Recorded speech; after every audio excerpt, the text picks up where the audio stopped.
जलत तन को, जा वही तदकता हो। होंगे लोने नैन उनके, ज्योति उत्कीर्णकारी।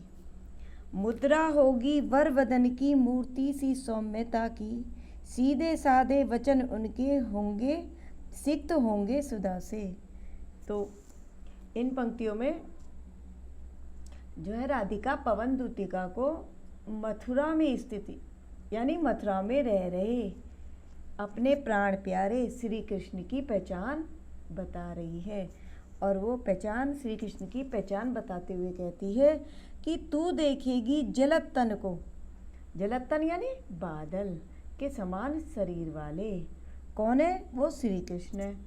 तो वो कह रही है कि राधिका पवन से कहती है कि तू वहाँ जलद तन यानी बादलों के समान काले वर्ण वाले श्री कृष्ण को देखेगी।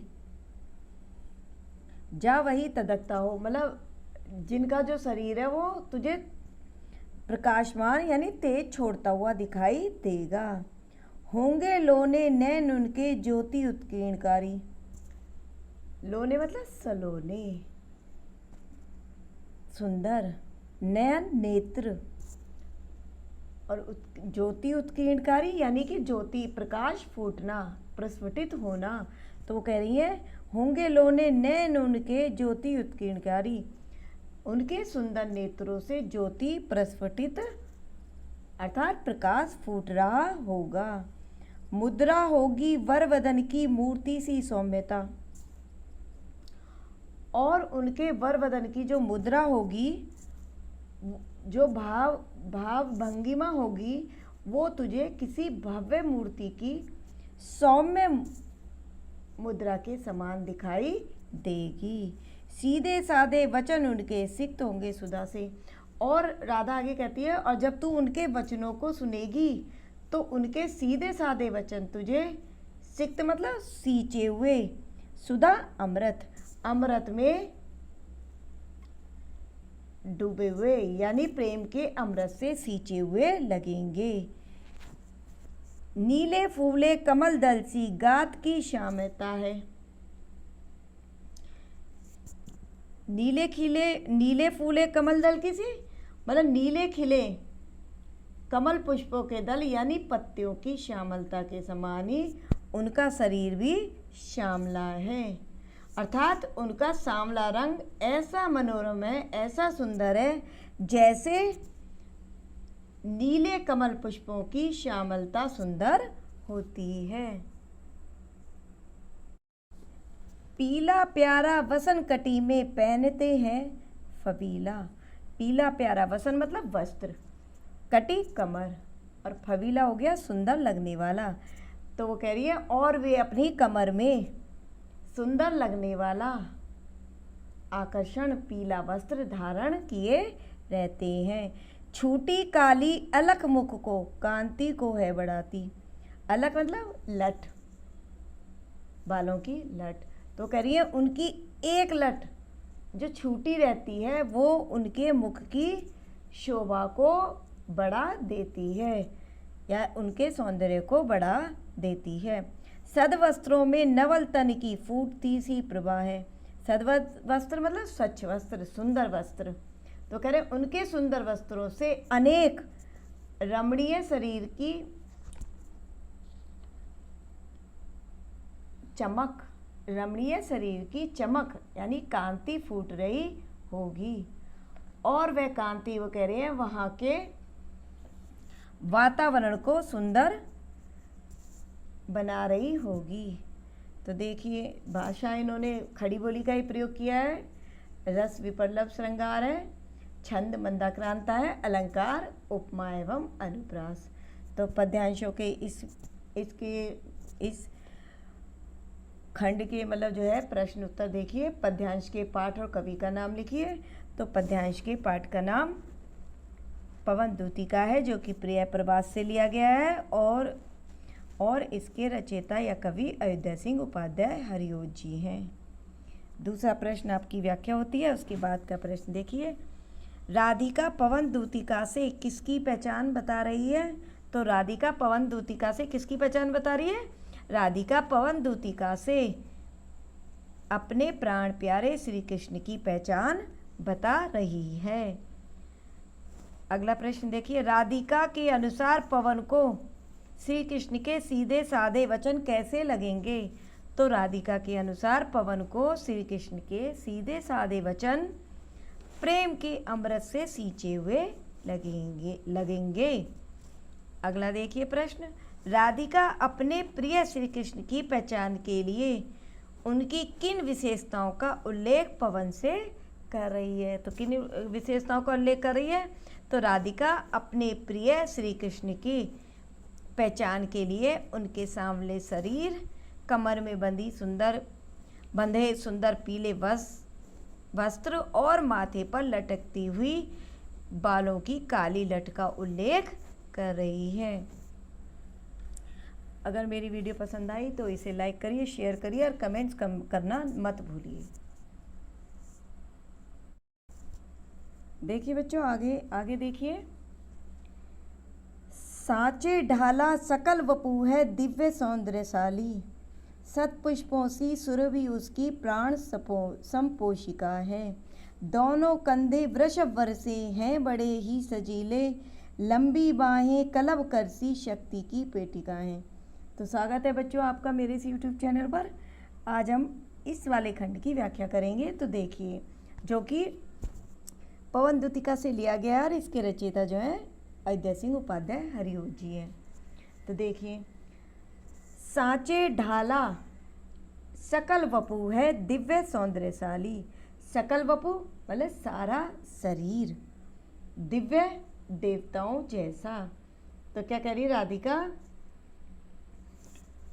पहले इसका प्रसंग बता देती हूँ। तो इन पंक्तियों में राधिका पवन दूतिका को अपने प्रियतम, अपने प्राण प्यारे श्री कृष्ण की शोभा का वर्णन करते हुए उनकी पहचान बता रही है। तो क्या कहती है राधिका? राधिका कहती है कि साँचे ढला सकल वपु है, कि हे पवन, उन श्री कृष्ण का सारा शरीर साँचे में ढली हुई मूर्ति के समान सुडोल एवं देवताओं जैसी अलौकिक कांति से युक्त सौंदर्यशाली है। सतपुष्पों सी सुरभि उसकी प्राण संपोषिका है और उनके शरीर से निकलने वाली सुगंध उत्तम पुष्पों की सुगंध के समान प्राणों का पोषण करने वाली है। दोनों कंधे वृषभ वर से हैं बड़े ही सजीले। वृषभ वर मतलब सांड के समान श्रेष्ठ।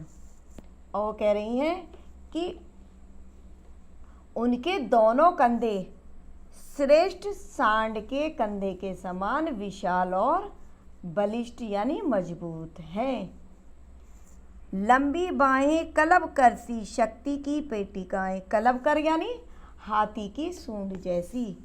और वो कह रही हैं उनकी दोनों भुजाएं हाथी की सूंड के समान शक्ति की पिटारी हैं।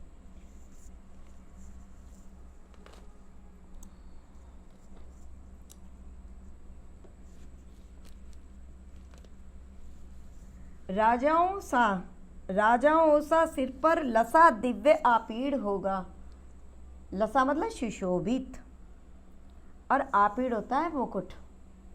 तो कह रही हैं उनके सिर पर, उनके मतलब श्री कृष्ण के सिर पर राजाओं के जैसा कांति युक्त मुकुट सुशोभित हो रहा होगा।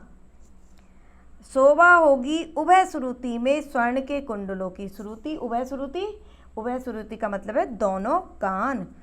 दोनों कानों में ये कह रहे हैं उनके दोनों कानों में तुझे जो है सोने के कुंडल दिखाई देंगे। नाना रत्ना कलित भुज में मंजू केयूर होंगे। नाना रत्ना कलित यानी वो कह रहे हैं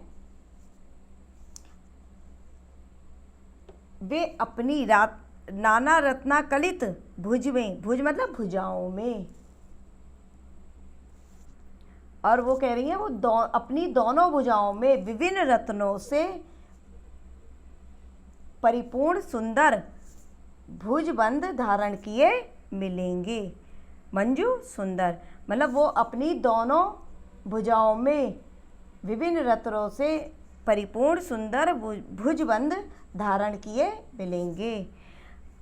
मोतीमाला लसित, मोतीमाला लसित उनका कंबू सा कंठ होगा। कंबू मतलब शंख जैसी, कंठ गला, और वो कह रही हैं उनकी शंख जैसी, कंठ मतलब गर्दन, गला, वो कह रहे हैं उनकी शंख जैसी सुंदर गर्दन में मोतियों की माला सुशोभित हो रही होगी। तो भाषा भी, इनकी भाषा भी जो है खड़ी बोली है, रस श्रृंगारस है, छंद मंदाक्रांता है, अलंकार जो है उपमा और अनुप्रास है, शब्द शक्ति अभिधा है। तो पहला प्रश्न इसका भी यही है, पद्यांश के पाठ और कवि का नाम लिखिए। तो पद्यांश के जो पाठ का नाम है हमारा पवन दूतिका है, जो कि उन्होंने अपने महाकाव्य प्रिया प्रवास से लिया है, और कवि का नाम अयोध्या सिंह उपाध्याय हरिओदय। प्रश्न और दूसरा देखिए, इसके बाद व्याख्या आती है, व्याख्या के बाद अगला प्रश्न देखिए। राधिका के अनुसार श्री कृष्ण का शरीर किसके समान है? तो राधिका के अनुसार श्री कृष्ण का शरीर सांचे में ढली, सांचे में ढली मूर्ति के समान अत्यधिक सुंदर और देवताओं जैसी कांति से युक्त है। अगला प्रश्न देखिए, राधिका श्री कृष्ण के शरीर के संबंध में पवन दूतिका को क्या बता रही है? तो राधिका श्री कृष्ण के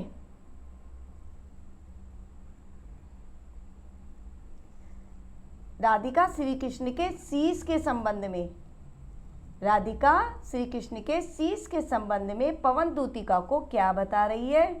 तो राधिका श्री कृष्ण के शीश के संबंध में पवन दूतिका को यह बता रही है कि उनके सिर पर राजाओं जैसा कांतियुक्त मुकुट सुशोभित हो रहा होगा। अगला प्रश्न, श्री कृष्ण के कंधे और बाहें कैसी हैं? तो श्री कृष्ण के कंधे सांड के कंधे के समान सजीले और बाहें हाथी के सूंड के समान शक्तिशाली हैं।